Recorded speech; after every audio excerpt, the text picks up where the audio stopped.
On today's episode, we're going to take a look into one of the most underrated crew members when it comes to a movie, the stunt person.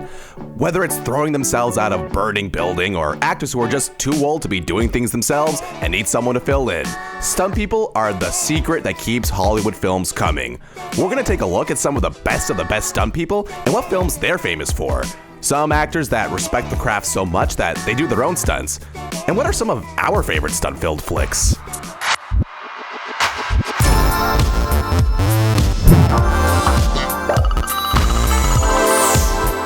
Welcome back to the Behind the Screen podcast. I'm joined today by my good friend Nicholas Kosick. How are you, bud? Hey, man, I'm good. It's good to be back. Another week, man, and I'm super pumped for today's episode because I love being able to give a shout out to some of the people that help make a film that don't always get the credit they deserve.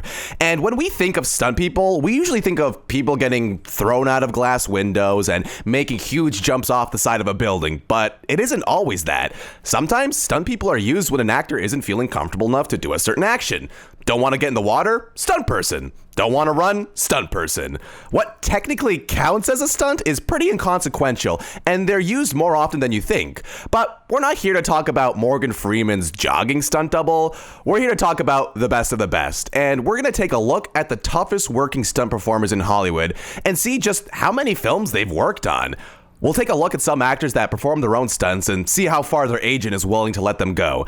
And finally, we're going to take a look at our favorite stunt-filled movies and talk about the elephant in the room. Should stunts have a category at the Oscars? I think that a lot of people don't realize that in those types of movies, like, stunt actors get a very good proportion of screen time, but you don't always see it, right? You can't always tell. I feel like this is a hot topic, and I would say yes, they deserve a category at the Oscars. Easy answer, right? Yeah. But I think once we go through the full list today, we'll reinforce that point even stronger. And as always, we'll start with some quick-fire examples of stunt doubles and their actors. All right.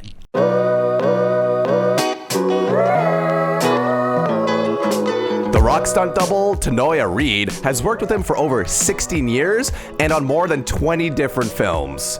Margot Robbie stunt double, Ingrid Kleinig, had to hold her breath for 5 minutes in a sinking car in Suicide Squad. Sarah Lane, Natalie Portman's stunt double for Black Swan, claimed that there was a cover-up about Portman doing most of the dancing in the movie. In The Princess Bride, Andre the Giant would have a stunt double named Andy Bradford, who would perform his stunts because Andre was experiencing back issues during production. And Brad Pitt's stunt double, Phil Ball, says that being Brad Pitt's double is bizarre and boring. Just when I thought my day job couldn't get any more bizarre, I'm made to shave my hands.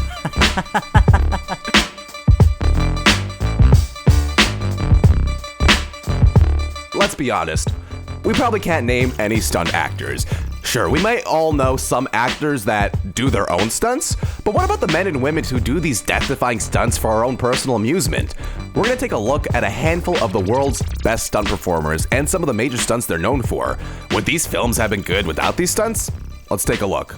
For the first one, we have Dar Robinson. He was only an active stunt person for 13 years between 1973 and 1986, but the films he's worked on are some of the most famous films of the 70s and 80s. And not only that, but he's broken 19 world records and set 21 world firsts with his stunts. And not only that, he actually invented a piece of equipment that stunt people use. One of the big things about stunt people is that they're constantly inventing the gear because they know what they need. They'll do a stunt and they'll say, it would be a lot easier if we had something like this or something like that, you know? Right, yeah. He invented this thing called the decelerator, which is a device that lets stunt actors do large falls without having to fall onto a big airbag. Dar didn't like doing this because often when you use this, you would kind of fall out of frame so that you don't see where they land. And the camera wasn't able to show the top perspective because you would see the pillow that they're landing on. Right. So the decelerator was a thing that let you strap in a cable, and as you're falling, it slows you down so that you can show them falling and then remove the harness in post. And this allowed for the director of photography to show a top view of the person falling without worrying about showing the airbag. True. The funny thing about Dar Robinson, though, is kind of his childhood, because he was kind of living this utopian 1950s life. And he was known for stunts even when he was a teenager. When he was 13, he was on the cover of Life magazine for jumping around on a trampoline. And apparently, his dad was responsible for the trampoline sensation that was in the 50s. I guess, What? everyone wanted a trampoline back then. Wait, what do you mean trampoline sensation in the 50s? This is still a thing, man. If I could turn my roommate's room into like a trampoline jumping playpen, I would totally do it. 100%. From 1950s to 2050 is what I'm saying the trampoline craze is. So, some of Dar's stunts include a 100-foot cliff jump that he did for Steve McQueen in Papillon. And he dries off the edge of the Grand Canyon in this Clint Eastwood movie called Magnum Force, and he parachutes down to the ground. And what I think is the coolest stunt is from a 1982 Christopher Plummer movie called High Point. And in it, Dar Robinson made a 700-foot free fall from the deck of the CN Tower. Oh, no way. That's cool. Why haven't I heard of this? Am I dumb? I think this is actually so insane. Surprisingly enough, when I was doing more research, we'll find out that lots more people jumped off the CN Tower for stunts. And here's the craziest thing about this jump. The craziest thing is that when he went back to Toronto to attempt this world record using his cable system, the jump was filmed for a TV documentary called The World's Most Spectacular Stuntman. When they got there, they tied bags of water that weighed about the same weight as Robinson, and they kind of just hucked them off the CN Tower. The water bags smashed into the ground and just like exploded everywhere. And that, in conjunction with some high winds, the jump ended up being rescheduled to August 12th, 1980. But he completed the jump tied to only a 3mm steel cable. Tiny. And apparently he was the highest paid stuntman for a single stunt to date. That is very impressive. I gotta say, that I want to read this guy's book. That's unbelievable. But tragically, he ended up passing away in 1986 after riding past the breaking point of a turn, and he went straight over a cliff. But the craziest part is, in that 19-year Hollywood career that he had, he never once broke a bone. Wow. It's big talk that the Oscars don't give awards for stunts, but they do give Lifetime Achievement Oscars, and a handful of them have been given out to stuntmen. And amongst them, you have Hal Needham in 2012, Vic Armstrong in 2001, Dar Robinson in 1995, and Yakima Canutt in 1966.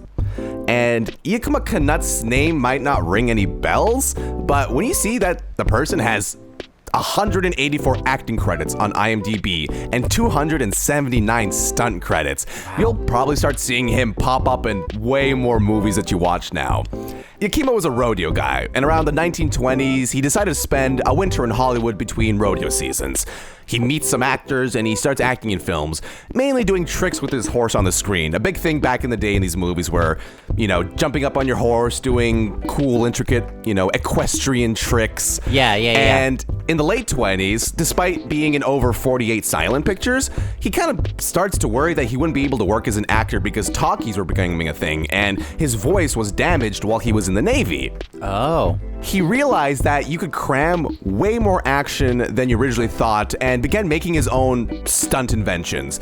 And he invented this thing called a running W, which was a device that attached to a horse that would make it go from a gallop to a standstill instantly and fling the rider off the front. We don't use this technique anymore. It was a very, barbaric. The horses, they said, would often not survive the stunt. So, luckily, nowadays, a lot more respect for animal performers. And as the years went on, his horse training grew more and more, and he began to add a long list of stunts that he could do. And one of his most famous films is Stagecoach, where he performs two incredible stunts. One is he launches himself forward off a line of running horses, one after the other. Keeps jumping forward and forward to get to the one in the front. And another stunt where he's at the front of these horses with a chariot, and he drops himself underneath the horses and falls through the horse's feet underneath the carriage and grabs a rope and slides behind the carriage. And you can actually see an homage to this in the original Raiders of the Lost Ark, where stuntman Terry Leonard, doubling for Harrison Ford, drops in front of a German transport truck and slides right underneath it. Oh, that's cool. That's cool.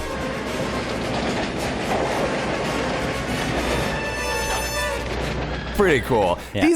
A lot of these old school stunts you see, we'll definitely see them later on, but yeah, a lot of these big famous stunts that we think are original are just repurposed stunts from way back in the day.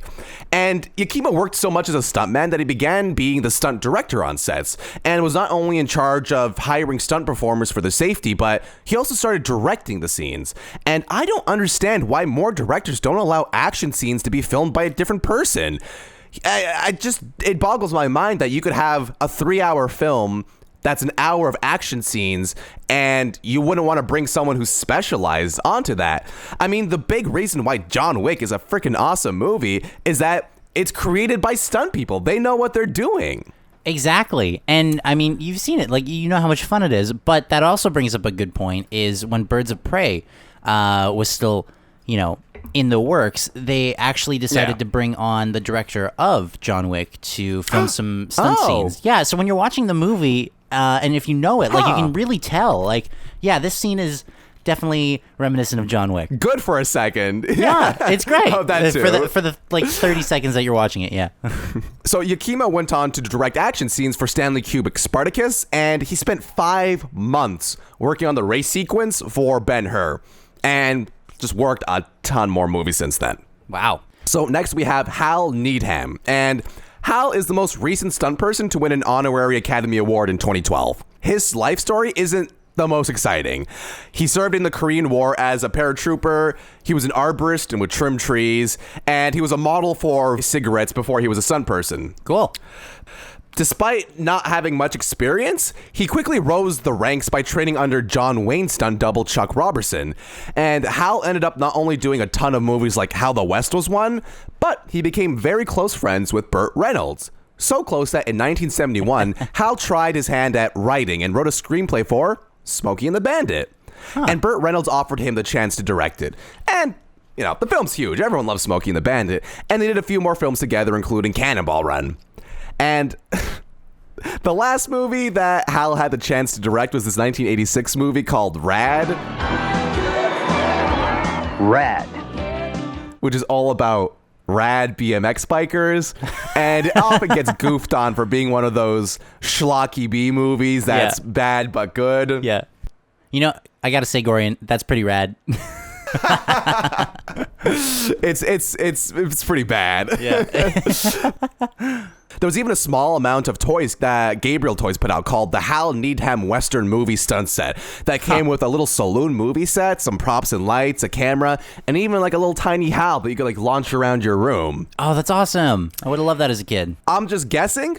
I think that's where they got the idea for the stuntman in Toy Story 4. The Keanu Reeves stunt guy, the Canadian guy. Oh, yeah, it kind of seems like it's the same thing, where it's kind of an Evel Knievel thing, but also those old, stunt guys that just want to launch themselves through everything. Yeah, exactly. He ended up moving away from stunts like most people do in their later years, right? And he instead focused on the World Land Speed Record Project, where people just wanted to see how fast they can be on land.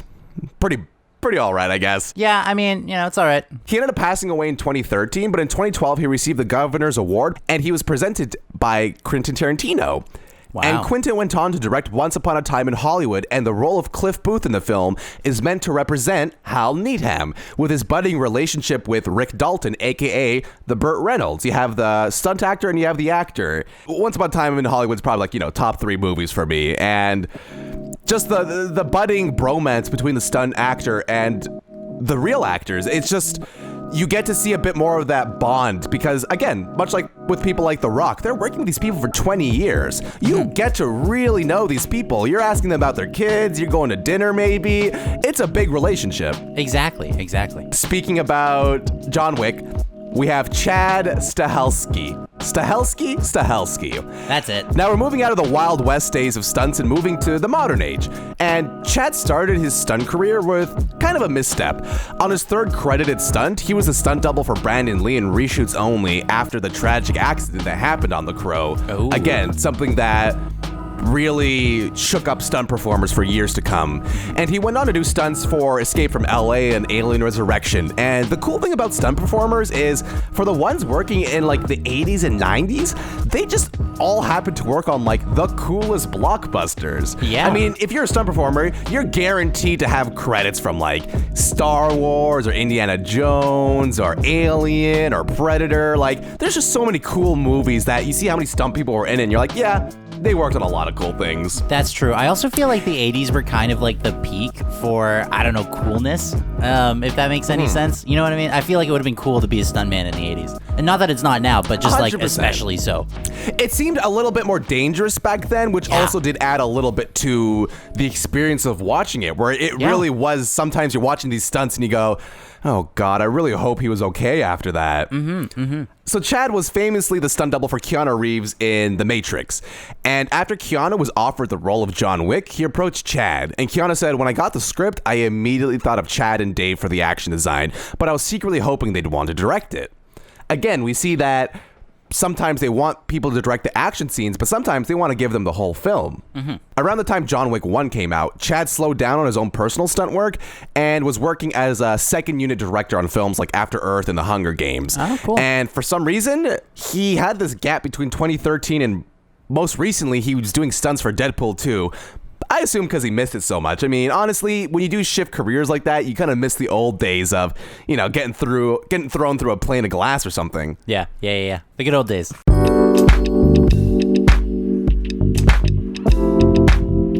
Now we're moving on to the people that do it themselves. And it's no doubt that the craft of stunts is something to be respected. I mean, these people are literally risking their lives just to entertain us. So what happens when actors decide that they can do the stunts? Well, it's usually just that. They're almost never allowed. With how much money can go to waste if an actor sprains their ankle, it's never worth it. But there are a select few out there that do just that. The first example we have is Zoe Bell. And Zoe Bell is a fantastic example to start the section on because while the first few examples are strictly just stunt performers, we saw this trend that got bigger over the years, and that's stunt performers who break into acting. Maybe one day we'll have a whole episode about musicians and rappers that try and break into, and, you know, sports people that try and break into acting. I think it'd be great if we could just see how many people don't deserve to be acting that are acting. Exactly. What?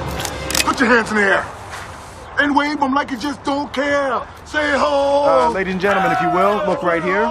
Zoe started at a fairly young age, and she was getting thrown out of a car in her first job on a New Zealand soap opera named Shortland Street, but she quickly found her footing as the stunt double for Lucy Lawless on Xena Warrior Princess.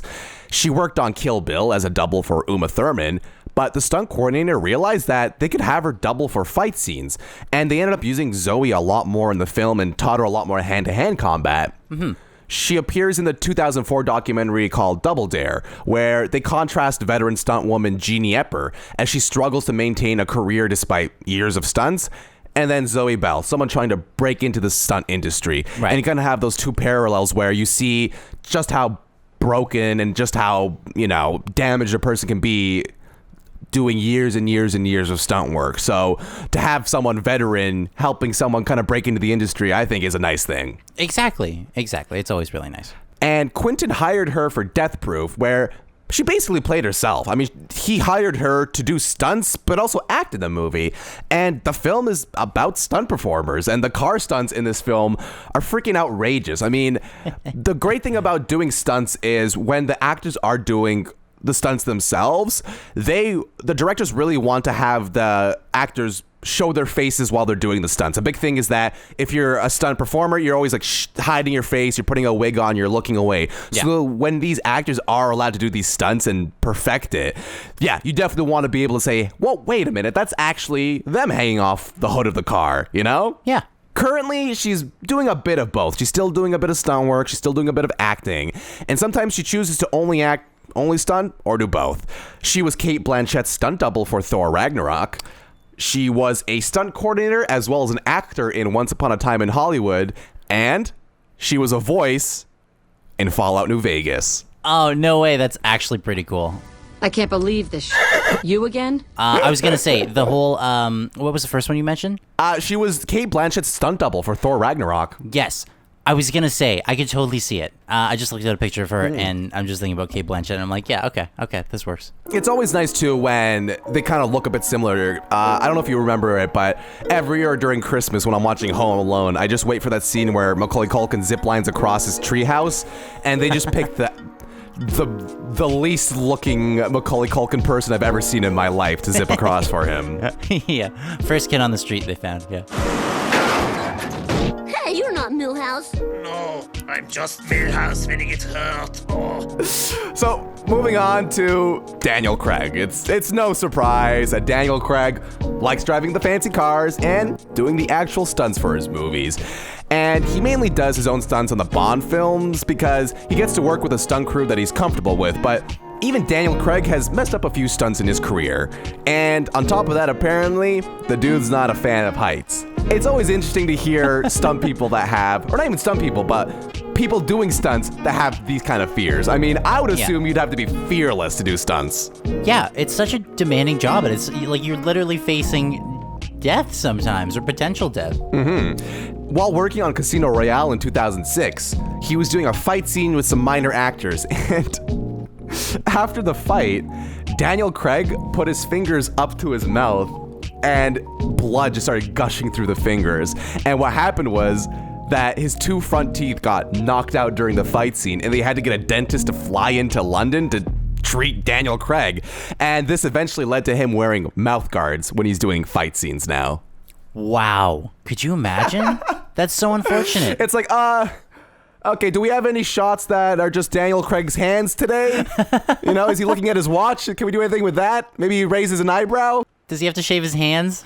Yeah, that's unbelievable. I've never heard that story before. And honestly, the fact that Daniel Craig doing these stunts always makes me want to watch these movies. I mean, anytime there's a new Bond movie, I'm always like, okay, give me the big scene. What's the big scene gonna be? Yeah, I need him riding his motorcycle on roofs and stuff. After filming Quantum of Solace, Daniel Craig had a surgery on his shoulder because after too much stress was put on it over the previous Bond films, he didn't need the surgery, but he implied that basically if he didn't get the surgery and let it heal, the next time he did a stunt, his shoulder could have just ripped out of the socket. Not ideal, if you ask me. Yeah, I mean, I'm not a doctor, but how many times have you almost ripped your sholdder out of your socket? You know, at least I can't think of a time. I was gonna say at least twice a day. Yeah, at least twice a day. And we're not even getting paid for Quantum of Solace over here. Exactly. So, not only that, but he accidentally sliced the tip of one of his fingers off by accident. And after they finished the take, people started freaking out and looking for the tip of the finger, and they weren't able to find it. Wait, how big was the tip? I don't think it was that big, but I think it was big enough that you noticed that the tip of your finger was missing and that you could physically look for it. Everyone look on the ground, the tip of my finger is missing. And just the tip. the coolest thing, they ended up cauterizing the wound. Wow. That's actually pretty badass. Go Daniel Craig. Go Daniel Craig. I wonder whose idea it was. Was he just like, let's just burn it. It's okay, guys. Don't worry about the finger. It's fine. Yeah. Next like, we can just sew it. We have a... Burn it. Burn it. Cauterize it. I'll do it myself if I have to. Yeah. He does his own, in addition to doing his own stunts, he does his own medical work too, I think. I've had my right shoulder reconstructed, this left knee operated on, my right knee operated on, my thumb hurts. Now we move on to... not a big example, but what I think is a very noble one, and that's Chloe Grace Moretz. And this is a great example of not being bound by your own age to do your stunts. Unlike Macaulay Culkin in Home Alone, Chloe Grace did a surprising amount of her own stunts for Kick-Ass when she was only 14 years old. And she had a bit of a background of ballet and gymnastic, which you can definitely see translate in the film with like flips and twists and spins. And she didn't just stop there. She worked with Jackie Chan's stunt crew for 3 months before filming. Wow.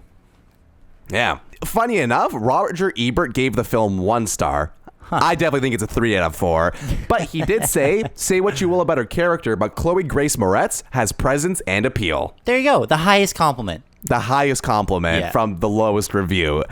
And she, after doing Kick-Ass, she did some of her own stunts for Kick-Ass 2, and she ended up hurting herself on the set of The Fifth Wave and had to wear a cast for a bit. And she doesn't really do that many action movies anymore. You kind of get into the more serious roles, and hey, you don't have to train 3 months to be in a movie every single time. But speaking about Jackie Chan, though. Oh, yeah. Name 10 things that aren't Jackie Chan. Toothpaste, pizza, lamps, Jackie Chan. We don't have to say that Jackie Chan is probably the coolest stunt person of all time.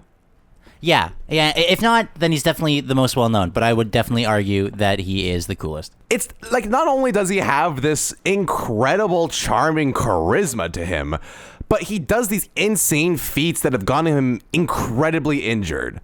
And it's the contrast of him just being such a nice person and like, he seems like the chillest guy ever. And then he's like, oh, by the way, I'm going to go jump off this building and slide down 20 stories and break my back and a couple of ribs. Yeah. No, Jackie, no. No. But let's just back up a little bit. Okay. Jackie, okay, right? Jackie, always okay. Jackie Chan was actually inspired by the old classic films of Buster Keaton, one of the original stunt people. And back then, the lines of a stunt person and actor were kind of blurred. He kind of did it all. And in 1982, he began experimenting with much more elaborate stunts. And in the film Dragon Lord, there's a sequence of this weird pyramid thing where everyone's kind of like running at it and attacking it all at the same time. And that holds the record for the most takes required for a single scene. 2,900 takes. Wow. Oh, ouch. That hurts me to hear. That must have been multiple camera angles running at the same time, because that is insane. That's unbelievable. All that footage. And the next year, 1983, Jackie formed the Jackie Chan stunt team. And this was a stunt team comprised of only people Jackie has worked with in the past. Instead of having to train a new stunt team with his techniques, working with one team over and over and over again made the productions way smoother. They were able to basically understand each other and pull some pretty incredible stunts. I mean, when you watch some of the stunts in those police story movies, it's like they're telepathic with each other and they just know exactly when to move and when to get out of the way. And a big thing about his movies too is that oftentimes you'll see an action movie where two people are fighting it and everyone's kind of, Arkham Asylum, they're waiting for their turn to attack, they're just kind of standing by and waiting for him to. With these movies, everything is constantly in motion. People are constantly coming, and you see Jackie reacting to all of it. More people coming in. He thinks he's done with one fight. He gets hit in the back with another. It's incredible.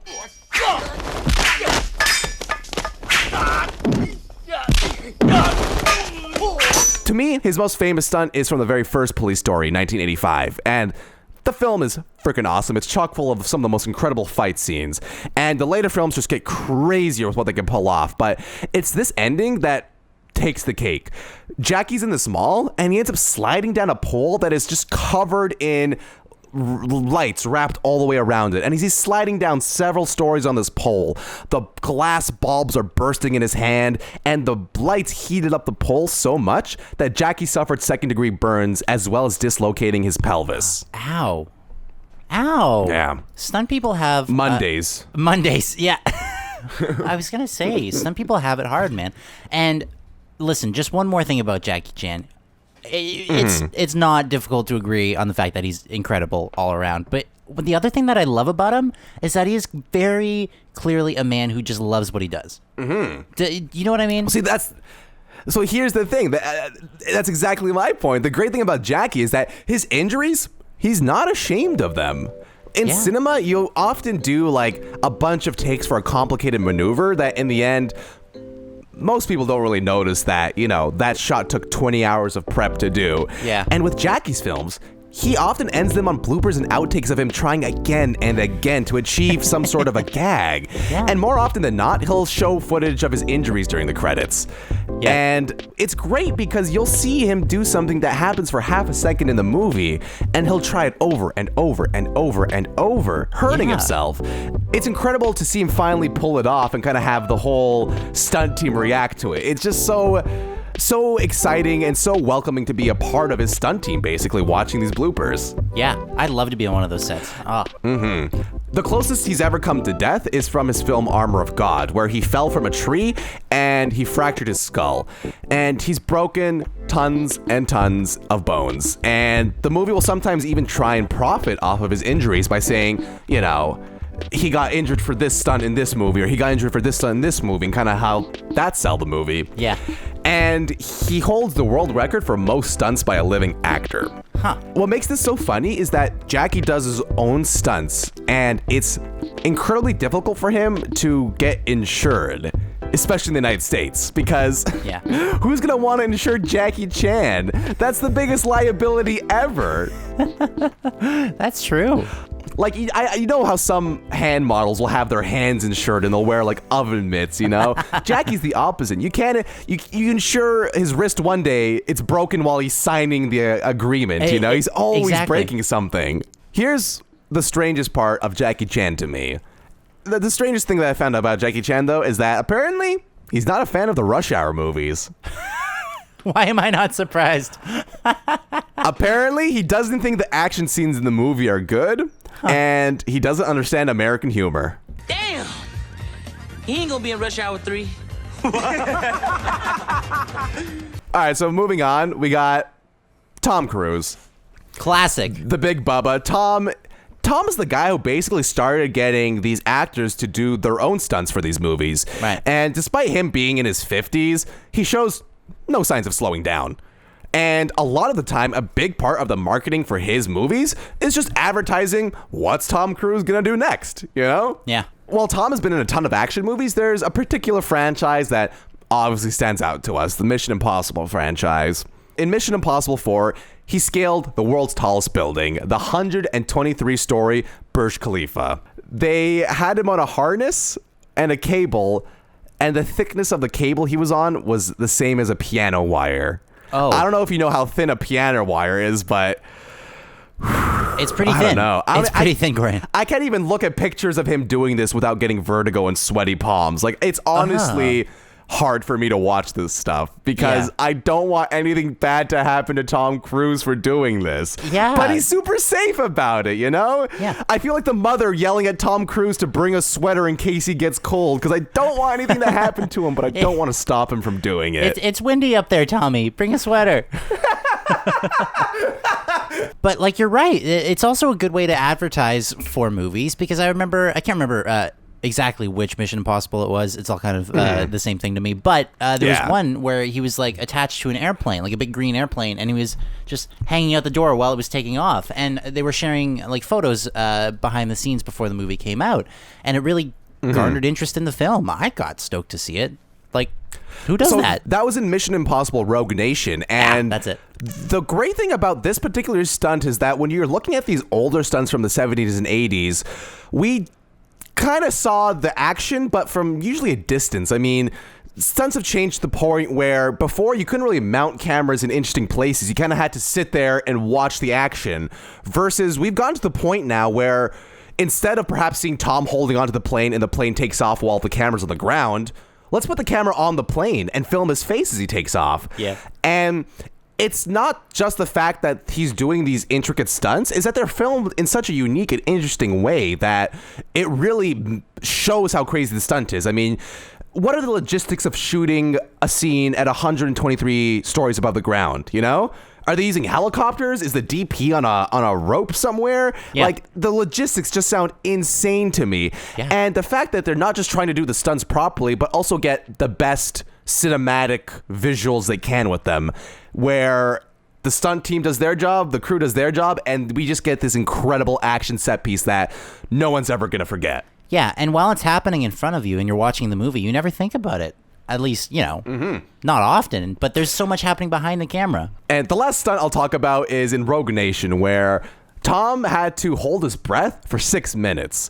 And when you think of stunts, you really don't think about holding your breath. I mean, Tom Cruise said that most actors will have to hold their breath for 10 to 15 seconds in a film. Yeah. And I worked on sets where you can't have an actor in the water without a lifeguard on set. And if they submerge their head underwater, that's considered a stunt, and you need a stunt performer or a stunt coordinator on set. You can't even dunk your head without it being a stunt. So seeing how serious Tom takes it, and the fact that he wanted to be able to learn how to hold his breath longer so that he could be calmer underwater for the whole crew. You know, he's not constantly bobbing up and down. He holds his breath, he's calm, and everyone can kind of do their job. Yeah.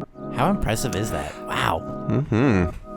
I think if you're going to be a really good stunt double, you have to really become one with the actor. I don't think of myself as a stunt double, really. It's more like I'm a stunt one bull. We'll end with a classic, Buster Keaton. We brought him up earlier in the episode. We're coming back to him. The legend. And he's legendary. Yeah, exactly. Keaton, along with a handful of other silent heroes, they dominated the silver screen in silent films back in the early 1920s. And a big part of silent films were that since there wasn't much talking or text cards in between, the action in the film had to drive the entire picture.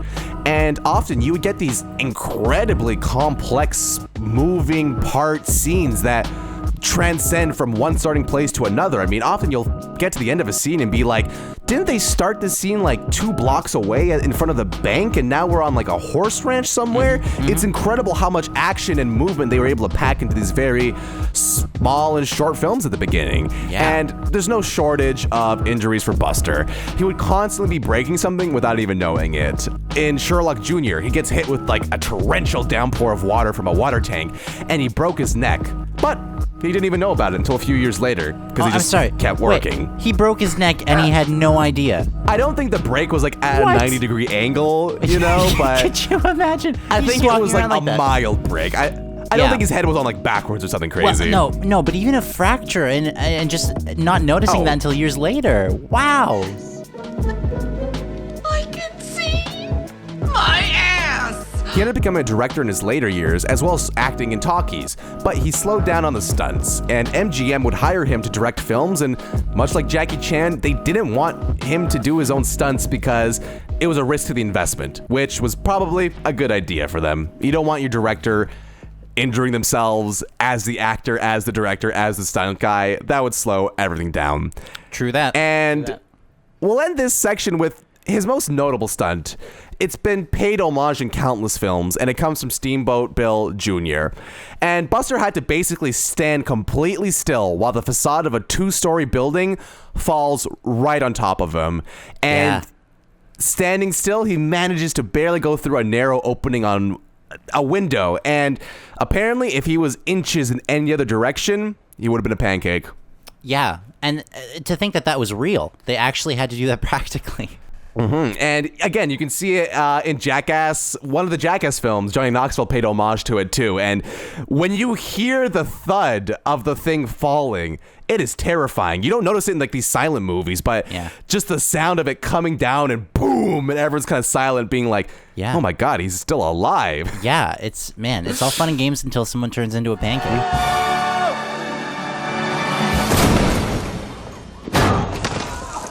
So you looked into some of your favorite action scenes from movies and did a bit of a deep dive on them, did you? I did.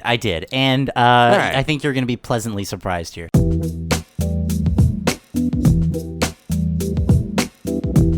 Let's start off with GoldenEye from 1995, one of my favorite Bond movies, great video game spinoff, classic, right? So in GoldenEye, there's a scene where James Bond, who's played by Pierce Brosnan in this one, bungee jumps off the side of a massive dam. It's definitely impressive to watch, but here's a fun fact. So the scene takes place at the Contra Dam in Switzerland, believe it or not, and Wayne Michaels was the stuntman, and he pulled off the 720-foot jump in a single take. Apparently the last thing he saw, right? It's crazy, but apparently the last thing he saw before jumping was a crew member making the sign of the cross, and then he passed out. I'm not kidding. And then he passed out at the end of the fall, but I mean, everything kind of went according to plan, so it's cool. That's an incredible story. Could you imagine? I've seen videos where there's videos online where when people go to like amusement parks, they'll get on that ball that kind of like slingshots them up in the air. Yeah. And I've seen people prank them where like the guy will drop a big bolt and go, uh-oh. And then they launch them off, and it really terrifies them at that last second. Yeah. Do you know, so he was on a wire, right? So the wire stopped him from falling into the water? Essentially, yeah. Like the whole scene is him bungee jumping down the dam so he can sneak into the villain's base, right? Yeah, that's what's going on. But by the time, like, apparently it was all done in one take, so the camera follows him going down the dam, and then the scene kind of cuts just as he like disappears behind a rock. But I imagine that's where he passed out. Yeah.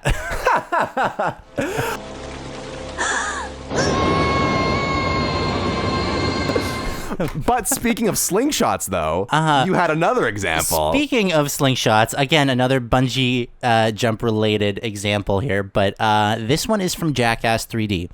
And I feel like you already know what I'm talking about. It is one of the last stunts in Jackass 3D was Steve-O's Poo Cocktail Supreme. No joke, that's exactly what it's called, Poo Cocktail Supreme.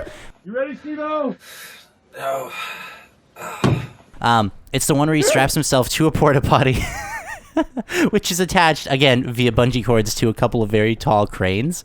But the catch is the porta potty is full of whatever you would expect a porta potty to be full of. So anyway, apparently that whole thing is real. Watching it, it's like, can this possibly be an actual thing? And knowing the Jackass crew, I wouldn't be surprised. But apparently they weren't allowed to use human feces, so they used dog and horse poo instead.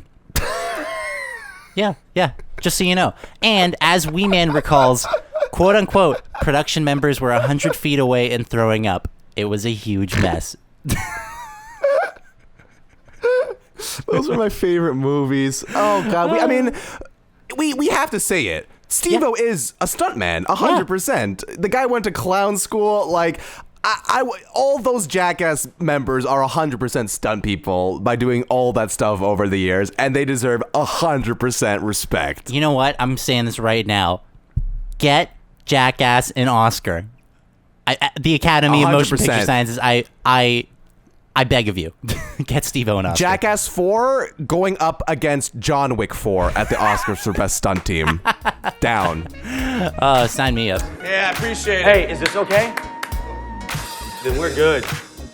We made it to the end of the episode in one piece, thankfully, today. Thank you so much for joining me again on this podcast, Nick. Where can they find you? Yeah, Gorian, happy to do it. Thank you for having me out. I myself am on the internet.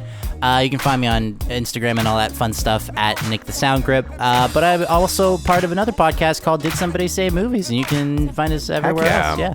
It's obvious it takes a lot of people to pull off a film, and that's doubly true when the film is action-packed to the brim. And just because a stunt person isn't throwing themselves off the CN Tower doesn't mean that they don't deserve to be commended.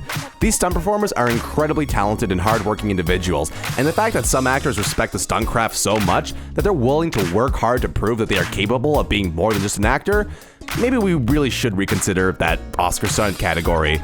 Just to show you how small something can be considered a stunt, we'll end on this. In Hot Fuzz, Nick Frost was going to have a stunt double crash into a fence for him, but the actor wanted to do it himself. So Edgar Wright made sure Nick looked back so you could see that it was in fact him.